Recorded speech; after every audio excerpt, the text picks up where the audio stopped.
So it's some sort of change. It's a mixture of emergent strategies and intended strategies. Yes, and of course, one of the big areas is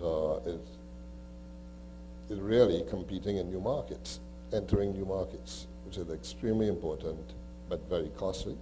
And it increases your risk profile because it's not your comfort zone. And increases your risk profile, so you have to decide to take more risk, be very sure.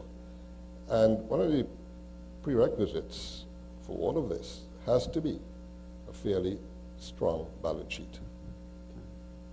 Because, you know, as you take risk, you want to know that you have the confidence to take that risk. And what gives you that confidence is to know that you are backed up properly by a strong balance sheet. You can't be taking those risks and doing those things if on the other side of the coin, you're struggling to make ends meet with your existing balance. And linking that particular notion of strong balance sheet, how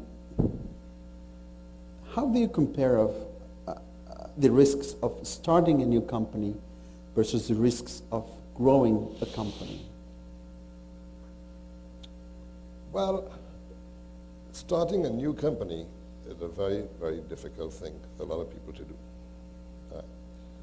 And it depends and again, the risk is heightened to a large extent by your financial condition and your financial position. So if you want to go into business and you say, okay, fine, well, listen, I want to get to the top, and okay, fine, I can do that through working in a company and getting to the top, or I can do that by trying to get into my own business and become an entrepreneur.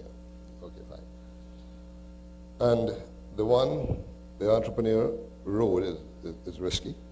And you have to have a lot of conviction, and you really have to, something you really have to want to do. But then you decide to take a chance, and what do? How do you raise the capital, and all these aspects that come into the bigger, actually. And most people get into entrepreneurship because they're the family unit that helps them out, or seed capital comes out, or something like that. Unless you're in the United States and you're running an internet company, you can probably go and do some venture capital or whatever. There are some of these things available in Trinidad. But by and large, most corporations in Trinidad started from people who went into business, who had an idea, went into business, had the guts to do it, and decided that, well, what the worst could happen, if it failed, and so on, well, then I go get a job, or whatever have you, like that. But again, it's very difficult on that side. But you do need to have that thing. And it becomes very difficult, especially if you have a family, and if you own a home, and you have a mortgage to pay, and you have all these things, and you start to think, do I do this? Do I not do this? Do I do this? Do I not do this? What are the risks involved in this, right? And so on. So that becomes a decision that you have to make. And so what you tend to find is that most people gravitate to saying, well, listen, that's a little too risky for me, and so on that. Maybe I should work with a company and so on that. And then you have the other group who tend to want to work with a company for a while and say, while they're working with the company, well, they're going to do this on the side, and hopefully this will grow faster than this. Well, in my opinion, that don't work. That aspect doesn't work. Coming back to your question in respect of, so therefore, growing a business that already is there, that you've already had, is, in my view, but I would say so you have you want to start out in a business, it calls for shareholders' equity, shareholders' capital. And until that business gets on its feet, you're going to be spending shareholders' capital. When the business gets on its feet and it's doing well, and you want to grow, then you're using customers' dollars. You're no longer using shareholders. You now start to add to shareholders' capital.